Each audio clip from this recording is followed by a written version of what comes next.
ભાવનગર શહેરના નીલમબાગ પોલીસે શાંતિ અને કાયદો વ્યવસ્થા જળવાઈ રહે તે માટે નીલમબાગ પોલીસ સ્ટેશને આજ રોજ શાંતિની બેઠક યોજવામાં આવી.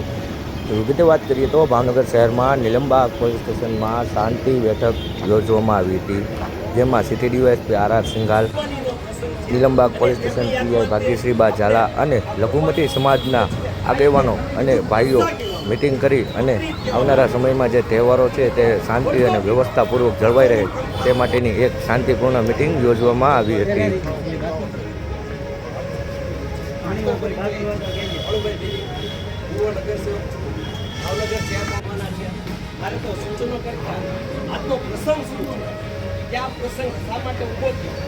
પ્રસંગના અનુરૂપ જે શબ્દો કહેવા છે, ખાસ કરીને સાહેબ પણ એ જાણે એવા પ્રસંગ શા માટેનો છે.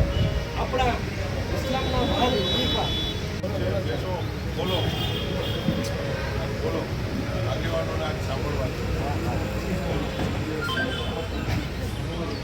માનનીય ડીવાયએસપી સિંઘલભાઈ, ડિવિઝનના પીઆઈ મેડમ સાહેબ, તથા મારા સમાજના તમામ નાના મોટા આગેવાનો, તમામ નાગરિકો, તમામ અગ્રેસો, ખાસ તો આ શનિવારે બકરા ઈદ છે અને બકરા ઈદ નિમિત્તે આપણે સૌ શાંતિ અને સદભાવનાથી ઉજવીએ એ હું ખાસ અપીલ કરું છું. આગામી 27 તારીખે રથયાત્રા છે અને રથયાત્રા માટે ખાસ કરીને શહેરમાં આર્કેટથી લઈને હળુલિયા ચોક સુધી રથયાત્રાનું મહત્ત્વ વધારે છે. રથયાત્રા ગરમ જ આર્કેટથી થાય છે અને હળુલિયા ચોકથી તહેવારો નિમિત્તે સાહેબ આપ લોકોને સૂચના આપે અને જે માર્ગદર્શન આપે એ ફોલો કરો જ છો અને કરશો, મને પૂરો વિશ્વાસ છે. તો હવે હું સાહેબને કહીશ કે આગળ ધાર્મિક સદભાવનાથી અને આ ભગવાન શ્રી રથયાત્રા છે.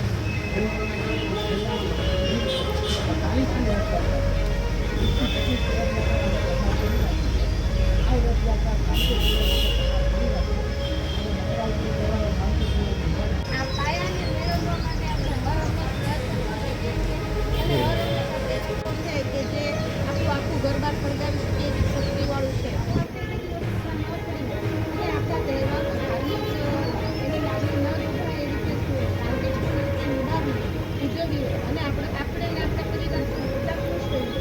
અલ્ટિમેટલી દરેક વ્યક્તિ તેના પરિવાર સાથે ખુશ રહે તો એ શાંતિ એ સૌથી પહેલી પ્રાયોરિટી છે.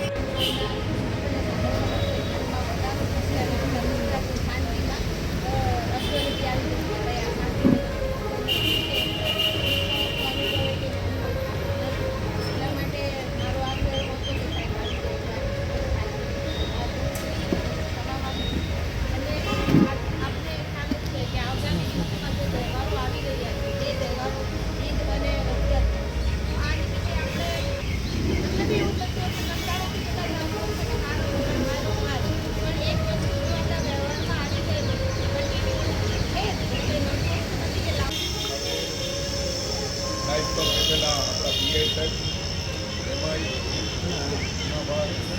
બહુ મસ્ત વાત કરી, બહુ મસ્ત વાત કરી, આમ દિલમાં લાગી ગઈ.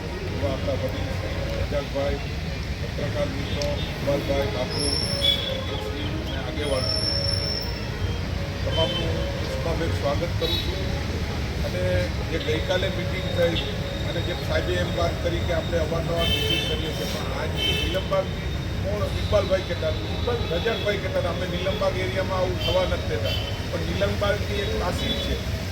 આજે જે વક્તાઓ બોલ્યા ને એ નથી બોલ્યા, બહુ ઓછા વક્તાઓ જે હોય એ પોતાને આ જે આપણા જે સામેવાળા હોય એની સામે આ રીતે દિલ ખોલીને વાત કરતા હોય.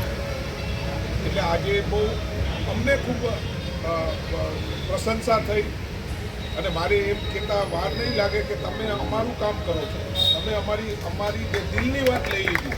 મુસ્લિમ સમાજ હોય કે હિન્દુ સમાજ હોય, એને એક કાયદો વ્યવસ્થાથી જે કાંકરે બાંધનાર જે પોલીસ છે એને હર હંમેશ ચિંતા નહીં, એની ચિંતા નહીં કે કાયદો વ્યવસ્થા ખોરવાય નહીં. કે હિન્દુ હોય, મુસ્લિમ હોય, શીખ હોય, ઈસાઈ હોય, ગમે તે કોમ્યુનિટીના ઘરે કોઈ બી પોલીસ જાય અને બનાવ બને એટલે પોલીસને એમ થાય કે આ ન થવું જોઈએ. તો આજે આગામી 7 તારીખે જે કુરબાનીનો જે દિવસ છે એ કુરબાનીના દિવસ ખૂબ જ એની જે ડિગ્નિટી છે એ રીતે જળવાય અને સમાજમાં જે કુરબાની આપવામાં આવે છે અને એનો જે બી વધેલો જે બી પેલો છે એને રાઈટ જગ્યાએ નાખો અને સમાજમાં એક જાગૃતિ આવે કે બીજાની ધાર્મિક લાગણી ન દુભાય એનું ધ્યાન રાખી અને આપણે જે બી ઉત્સાહભેર છે યા એના સન્માનપૂર્વક છે જે બી રીતે ઉજવવાનો એ રીતે ઉજવો એવી મારી લાગણી છે. આગામી રથયાત્રામાં બી અમને આપના તરફથી તમામ આગેવાનો હિન્દુ મુસ્લિમ છે અહીંયા બધા તમામ આગેવાનોનો સહકાર મળશે એવી અપેક્ષા સાથે વિનંતી છું. જય હિન્દ.